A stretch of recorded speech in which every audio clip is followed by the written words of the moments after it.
Shall we start?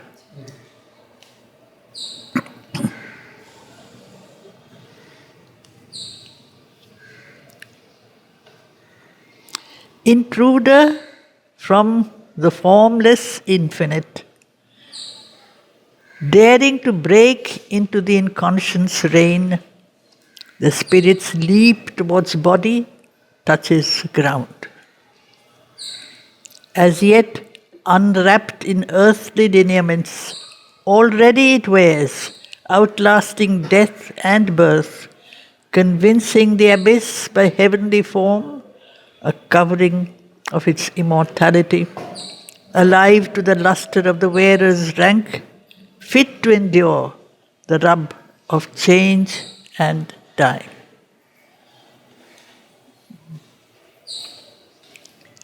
So here is continuing to describe the manifestation of the worlds of forms and beings from the subtle physical, which are really formless in their essence.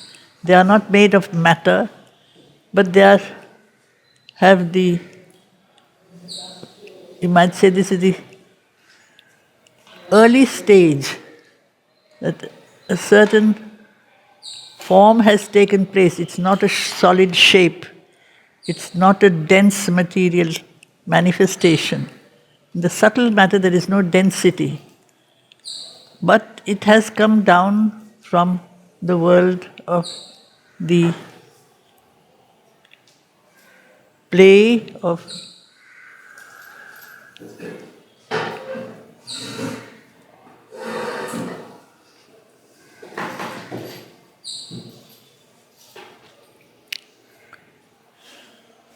that is the world where plans are made, ideas are made, creations are there, they all have forms. They don't have dense, solid shapes. So into this world of ours, the first, you might say, projection of the world of plans. Because when we look at the world around us, things have a definite shape. They have a clear-cut function. They have a purpose. They have an existence. But where does it all start? There must be a world where things are worked out. Worked out by some conscious creator who projects his plan into this world of matter. So it is as if this plan, which is not material, is like an intruder. She has come from the formless infinite. Because there is no fixity, but there are lines of thought, lines of certain possibilities. They exist in that world of the subtle physical. They don't yet exist in the outer manifestation of matter. All great creations have existed before they have been manifested, before they have manifested themselves in matter. Because you say, I have this in my head. It's already there. So I can follow that plan and give it a shape. The painting or the pot or anything, an idea, a poem, exists before it is written down. Before it like we too, we also have a form. What is the ideal human form? We don't have that perfect form. But it must have been there before we were projected into the world of flesh and bone, where there is resistance, where there is lack of suppleness, where that perfect existence does not manifest itself. It's not a copy of that form. It's an attempt. It is as if here we attempt to recreate, not we, nature, matter, attempts to recreate that which pre-exists. Because in the world of eternity, everything pre-exists. It's always there. There's no beginning, there's no end. It's always there, it has always been there, it will always be there. There is no death there, there is no birth there, it is there. The divine has no beginning, has no end. And so his plans are the same. They are part of his projection of consciousness. So these forms come down into the world of the finite, from the formless infinite, daring to break into the inconscience reign. Inconscience reign is this world of resistant inert matter, where there is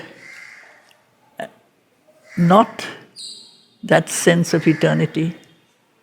Everything is trapped in a particular time, a particular space, a particular characteristic. There is a certain restriction in our physical existence. There are restrictions, incapacities, limitations. In that world, it's very supple. Those restrictions don't exist. But those forms, they break into the inconscience reign. What comes down? The spirit. The spirit has no restrictions. That consciousness comes down. If that consciousness never came down, this material world of existence could not exist. In the world of matter, the consciousness is present. It, as if, plunges into the world of darkness and gives that darkness a solid, particular characteristic, a shape, a function, a time, a space, which is changeable. That is why what was man yesterday or 1,000 years ago is not man today outwardly. There is an evolution, there is growth, there is change. Basically, he is the same. But the gradual working out of a plan, just like we build something, it doesn't start by being perfect. It enters into the world where obstructions come, difficulties come, and we have to find our way out through it. We know that conscious force which is at work all the time, shaping, moulding, breaking down. Therefore, there is clash, there is death, there is opposition, there is the play of suffering, because things have to be replaced, wiped off, rebuilt, recreated. There are pralayas, worlds are created, worlds are wiped off, as if the Creator said, no, this time it wasn't good, let's start again. Just like any creator, you can start again after you have started painting a picture and you say, no, this picture is not yet fine, I'll start again. The universe is a projection of His consciousness. Since we on this earth are living in inconscience, we fail to transmit that consciousness. Therefore, our function is to stay open. Our function is to stay receptive to that consciousness. Allow that to work through us. We do not. Because it is something alien to the world of matter, which is perhaps why he says intruder.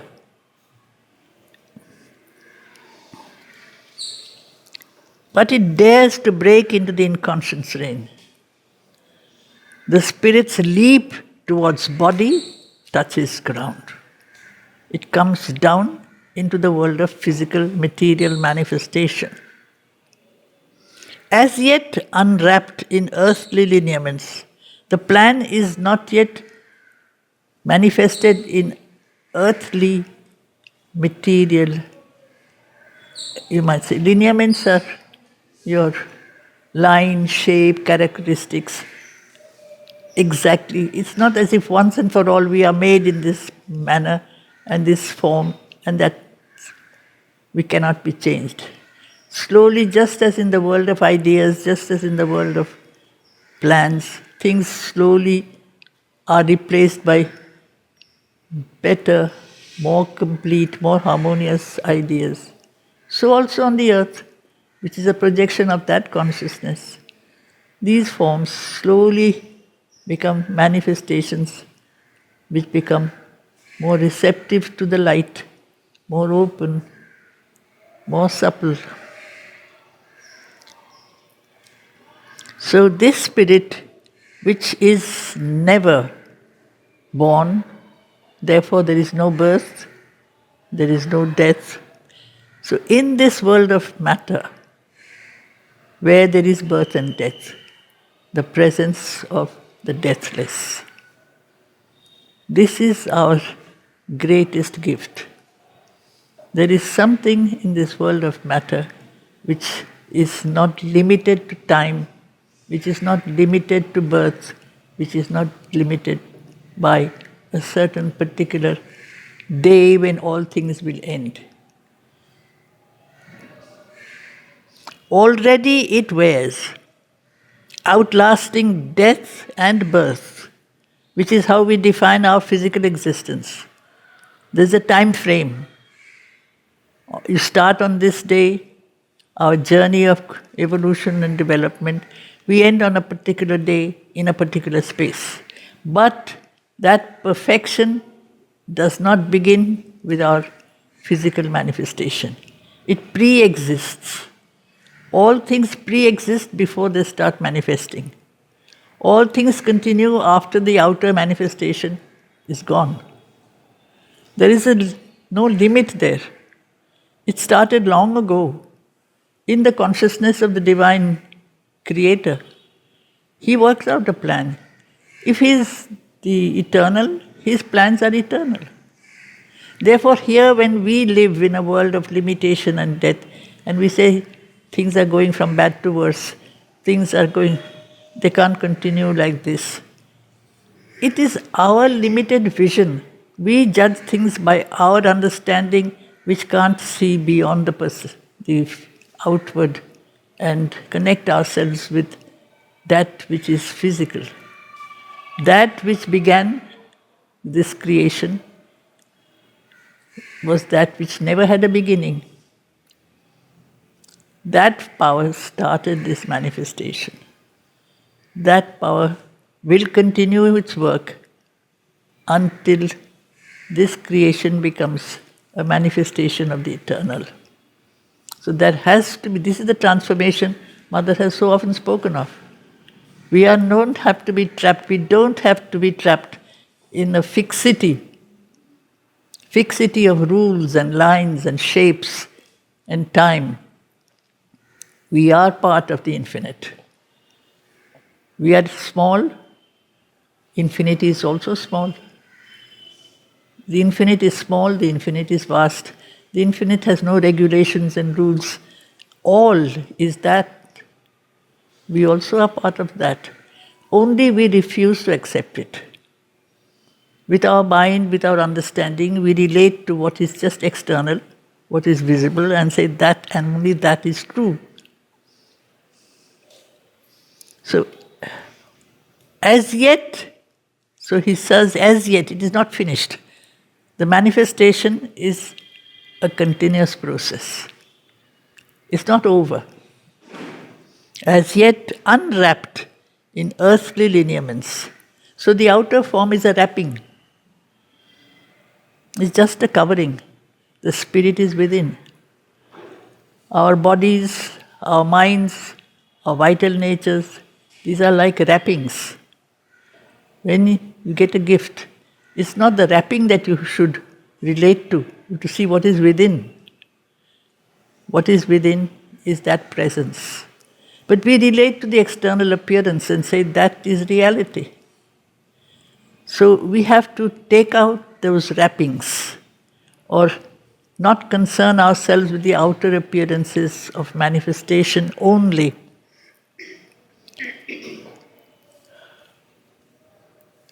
Therefore, as yet unwrapped in earthly lineaments, already it wears, outlasting death and birth, convincing the abyss by heavenly form.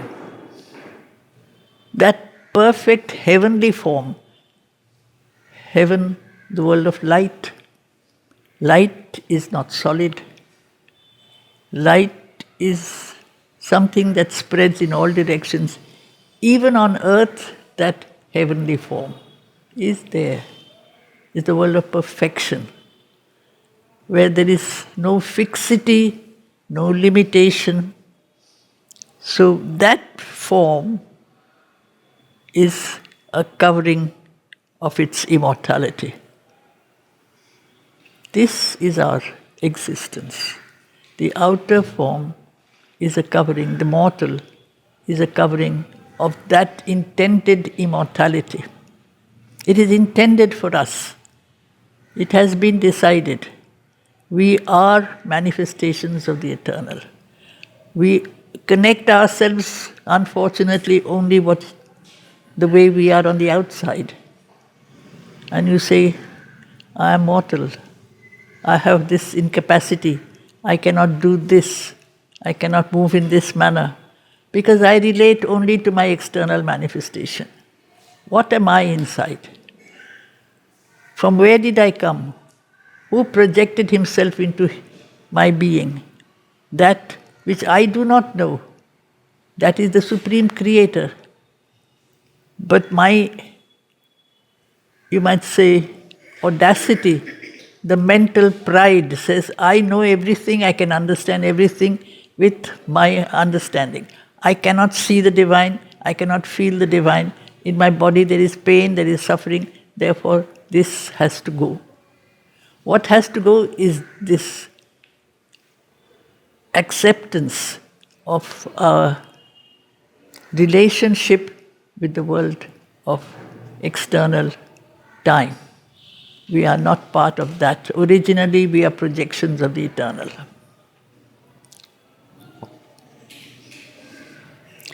So it convinces the abyss by heavenly form. Slowly, in the world of darkness, there is gradually a growth of perfection. Even the world of form is also part of his plan. And this is what we call the beauty of evolution. Manifestation did not start. Creation did not start with the complete full manifestation of perfection. It's not as if on earth, in the world of form, the flower came first. The flower came after a long, early preparation. There were tiny little creatures with whom of which we were a part. We do not like to be considered that we were like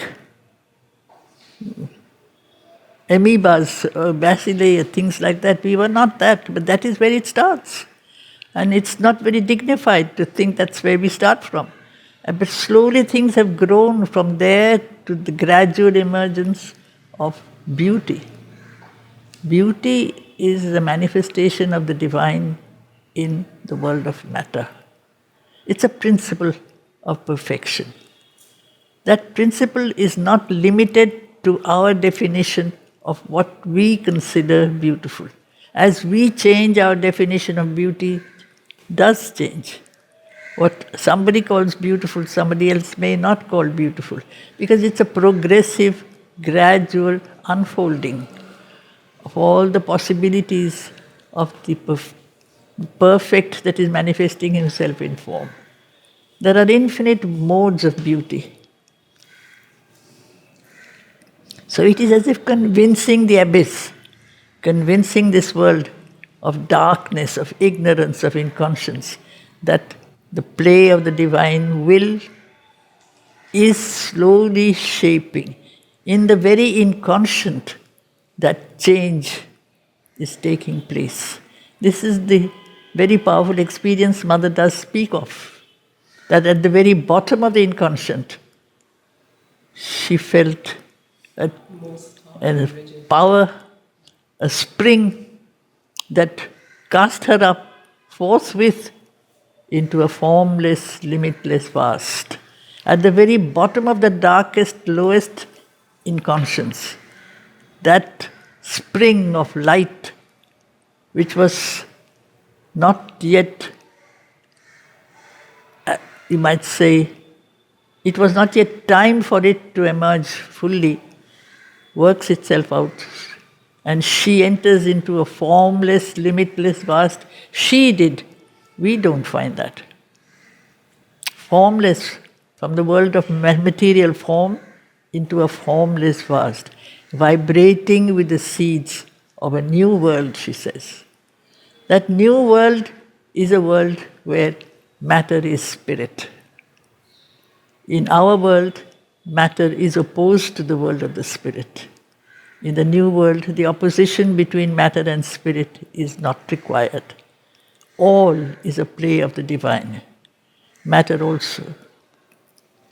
And it is waiting to come. You have to go down into the very bottom to find that, you might say, energy that lifted her up right to the highest levels of manifestation. So it is this that is convincing the abyss by heavenly form, a covering of its immortality, alive to the lustre of the wearer's rank. The wearer is the form. Wearer's rank is if there is, you see, there is a hierarchy. There are stages. Stages where the manifestation is not completely a channel that can manifest the divine. It is a preparatory stage. So there are beings of different ranks, just like in any society. There are those who have less developed, they have not been fully developed in their consciousness, than those who have gone ahead. There is no sameness. Mother says there is no true democracy of the spirit. All are of the same caliber. All have the same potential. But actually, in the play of manifestation, there is a progressive expression. And there are different degrees of that expression. So some have gone ahead in their manifestation of the spirit, others have not. And they have to wait. That is the whole experience in time. There is a rhythm, there is a pattern, there is a movement, there is a speed. All do not move in the same fixed manner. It is easier for us to accept this. This is the law of the world, this is the world of earth, this is the world of matter. This world of earth is also the world of the spirit, which is therefore very, very flexible, where there are so many different possibilities working themselves out at different moments, at different stages. We all are at different stages. And the same individual that we are, each individual is not one. Each individual has within him all the other possibilities that slowly have to get unfolded, worked out. Because all of us are expressions of the immortal. The outer being is a covering of that immortal. Alive to the lustre of the wearer's rank, fit to endure the rub of change and time. That's the whole thing. Your being, your body, has its own wear and tear. Your clothes get torn. You replace them with others. The outer being also will decay, and you find a better one. At a certain stage, because this is a gradual, progressive growth. You don't hold on to the past. Mother keeps on insisting, do not hold on to what has been as final. That was a stage. From that past stage, one has to move on. Each stage has its own form. There's a degree of manifestation. So there are so many planes of manifestation through which the eternal passes. Sri Aurobindo has given us such a long, complex chart of the descent of the consciousness towards the world of matter. and then climbing back from matter to that highest level of consciousness. At every stage, the form is slightly different from what it was before. Everything has always been that. It is not once and for all fixed. Even the external form. This is also symbolic. There was this legend that we had in the very early age where mind, which is full of doubt and disbelief and judgment and is very sure of itself, had not yet dominated our beings, our consciousness. There was a race, it was said, of men, of beings who were almost as high as the sky. They could touch the sky. That was the Satya Yuga. It's a direct projection of light. That is the first age, where the external form is a manifestation of the world of light. The mind is the world where darkness starts to come in. It doubts, it questions, it doesn't understand, and yet it is very sure of itself. Then there was the next stage. The next stage is where there is the beginning of a mental and rational development. So there were races of men who were halfway to the sky. That is the Treta. Then the third age, where men were closer to the ground. Our minds, our consciousness looks downwards, not upwards. Our focus is looking down. So this race of men were not that tall, they were shorter. They were 3/4 away from the sky. And the last is the race that is completely involved in the world of unconsciousness, the Kali. But it is from here again that the possibility of rising will again emerge. Mother so often quotes that common proverb that, how to say it in English, il faut reculer pour mieux sauter. You have to go back in order to go up, go forward. We have to fall back in order to rise up again. It gives you the spring. Just like when you jump from a springboard, you have to go down in order to climb up again. So this is a cycle. It's a vertical spiral. We go down and again go up again.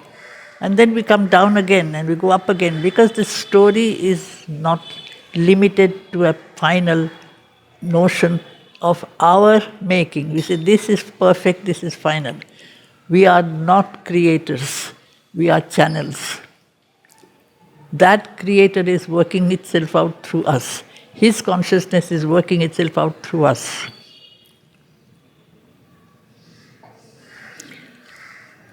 This is why the clothing, he's talking of the lustre of our clothing,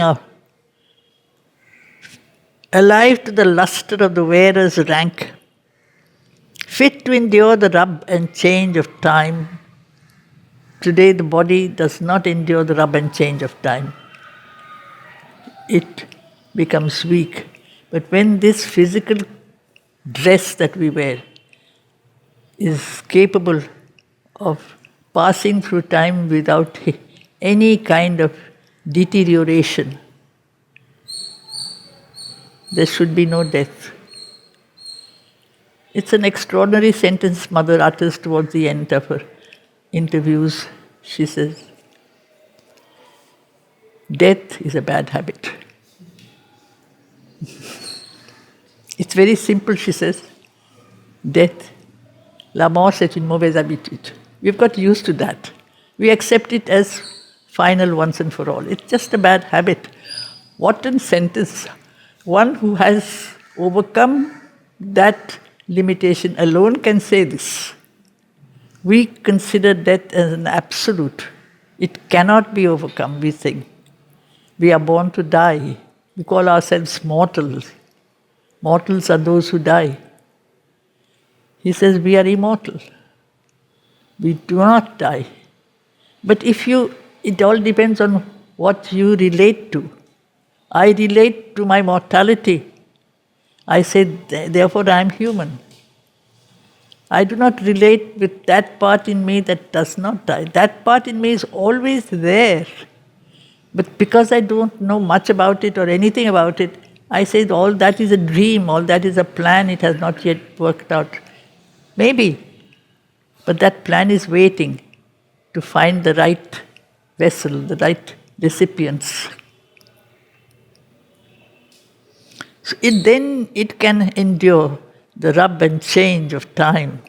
A tissue, like cloth, mixed of the soul's radiant light. A cloth made of light. It's not made of solid material fibers. It is made of light. This is a vision of a body that is made of light. It is not made of flesh and bone. Or is flesh also essentially light? Is the bone also a manifestation of consciousness? That is the whole secret. When you realize that the world of matter, of flesh and blood and bones, that is also an expression of the divine consciousness in the world of matter. The opposition between matter and spirit will no longer be there. We insist on this opposition. We say this is matter, that is spirit. You say light is not matter. Light and matter are the same. Matter contains light.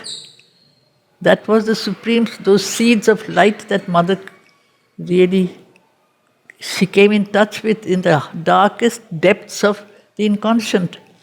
The inconscient and light are not opposed to one another.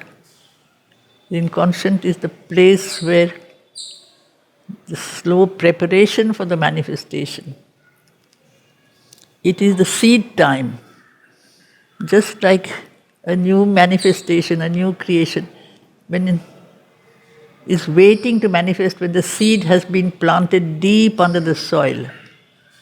There's a seed time where it is growing from within. And from then one day it will burst out into the open. So the same with our consciousness. There's a seed time. A tissue mixed of the soul's radiant light and matter's substance of sign, burden, force. That is matter. It needs shapes, solid material signs, and they are dense. That is the energy, the force. Matter becomes the field where the consciousness uses form, density, and therefore solidity. Because it is solid, we say it is not conscious. We say so many things. But we are so sure of all that we say, because it's limited by our understanding. But understanding is not the only secret. For truth and knowledge, the only secret is experience. It's identity. If we live that, then we know. Otherwise, we always think we know. And there's always half knowledge, there is distortion, there is falsehood, there is error. And therefore, matter's substance of sign, burden, force, imagined vainly in our minds thin air. That is it. Air is that power of connecting the higher world with ours. It is a world of communication. The world of mind is air. Sky and air. From there is a kind of possibility of communicating with the higher worlds, but it's very thin. The highest world of space has no air. Akash has no atmosphere. It is not changeable. It is absolute. But our understanding is very slight. Therefore it is thin. With our mental understanding, intellectual, you might say, explanations, we give all kinds of, we make formulas, we make philosophies, we make explanations, even science, not just philosophy. All these things try to explain the way the universe has been created. The physical external universe is being shaped by energy. This energy is not the world of material energy, or this material energy, which we call material energy, is a projection of the original creative force. That creative force has come down into the world of matter. And in that world of matter, gradually, the energy knows exactly what it is doing. It knows how to proceed. It doesn't proceed by trial and error. It makes experiments, no doubt. Is this form capable of transmitting the consciousness? If it is not, then it is cast away, replaced by another.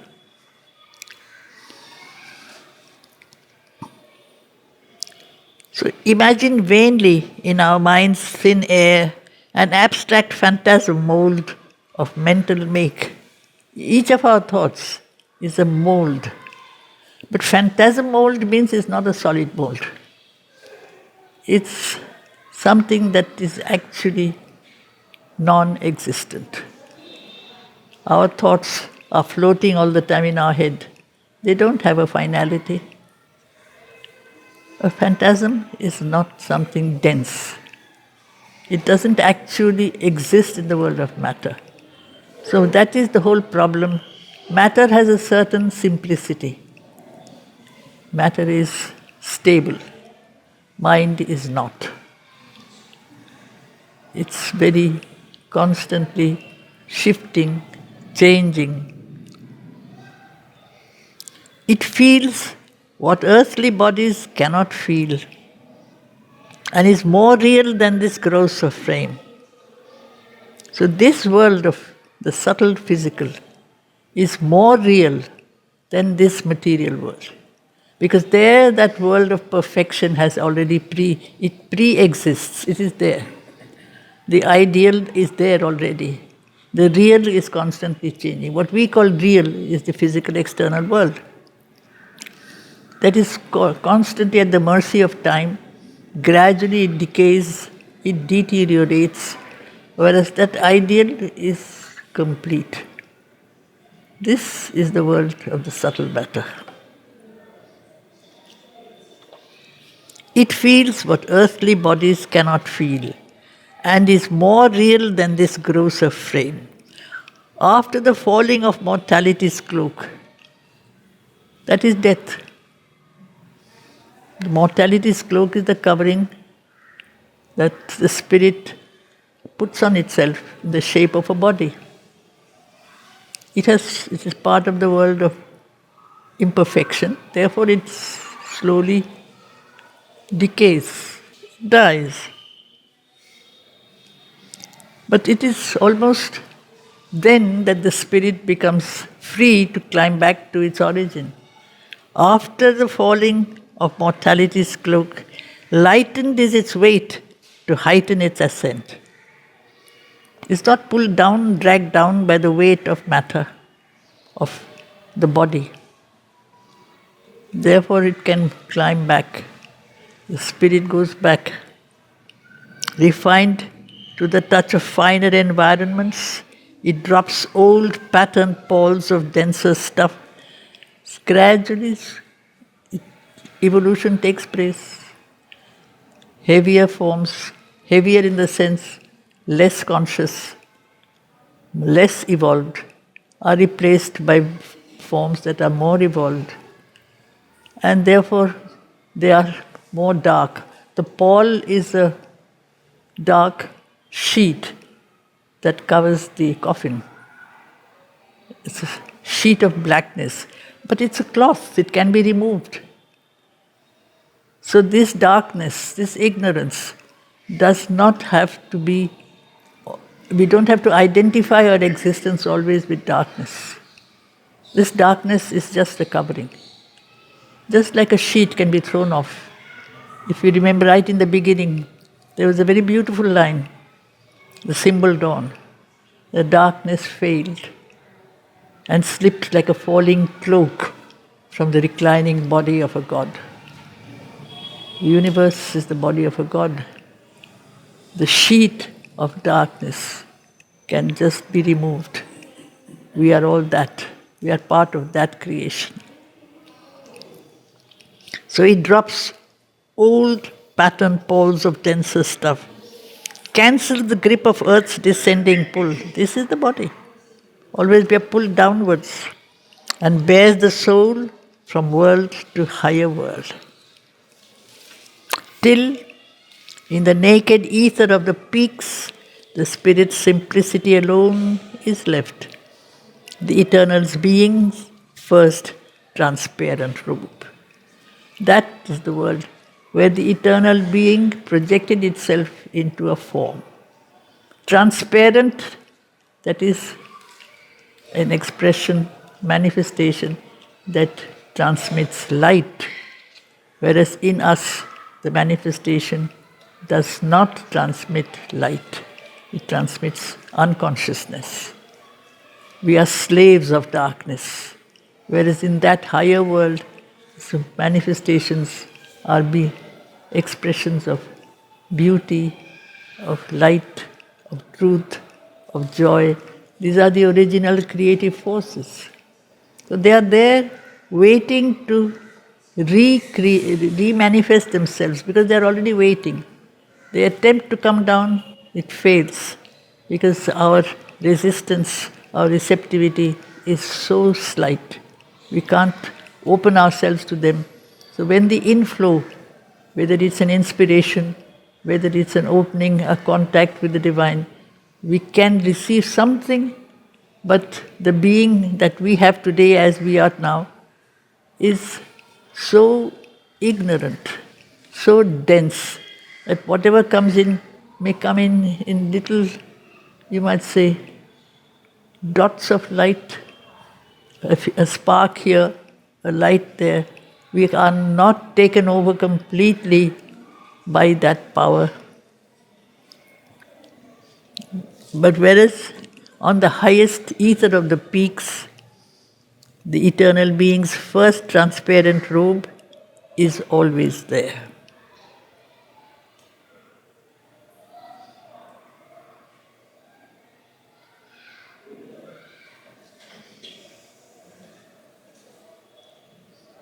Should we stop there? It's 5:45. One more sentence and will be the same as last time. Huh? Yes. One more sentence and will be the same as last time we did this. Okay. The math is still there. But when it must come back, because its manifestation is heading towards perfection, and it is so far yet from perfection. So it has to continue the attempts have to be made and remade like an artist, like a sculptor. Sri Aurobindo has so often used the image of the sculptor. He has to reshape his statue when this does not transmit the consciousness I wanted to transmit. This solid, dense clay does not transmit light, so he as if starts from again and again. Just as in that story of the creative forces, when the Supreme Mother turned to the Lord and said, I've created this universe, everything has got twisted, perverted, light has become darkness, truth has become falsehood, joy has become suffering, life has become death, so what do I do? He said, start again. Another time. At this time, hold them in check. The conscious presence of the divine force has to hold these creative energies in check. Otherwise, they just feel that they have the full freedom to do whatever they like, and they become titans. They become asuras. So then you have the gods. The second batch of the creations of the Divine Mother, the second lot, are the gods, who are always weaker than the asuras. They regularly lose in the war of the gods. The world of perfection is not yet capable of transmitting itself in our world, because these forces are weaker. The forces of darkness, the forces of falsehood are much more original. They belong to the origin. And their hold on our nature, just in our nature, they control our nature much more. Our nature is much more controlled by these forces, not so easily controlled by light, by love, by truth, by harmony all the time. On the contrary. So, but when it must come back to its mortal load and the hard ensemble of Earth's experience, then its return resumes that heavenly address. So, it goes back to the origin. You say, I start again. But the original plan remains. That has never been cancelled. That ultimate perfection, which was the original perfection. It's like some plan you had in your spirit, in your consciousness, not in your mind. The artist has, this is what I want to create. Then he creates his world, or his shape, or his sculpture, and he might say, this is not good enough. I have to do it again. But that first plan of beauty and marvel and perfection that he had is constant. It doesn't deteriorate. It's an absolute that remains. And this is the world of the subtle matter, where there is no material form. That is why those beings who are conscious, and when they leave their body, they go back to this world, and they don't disappear from there. About Sri Aurobindo, Mother has said it very clearly that he is permanently there in the subtle physical. What is true about him is true about her. She is permanently present also. We do not see. We relate to a very external approach. We do not become part of that play of consciousness that is at work behind the surface. That is our problem. So, this I think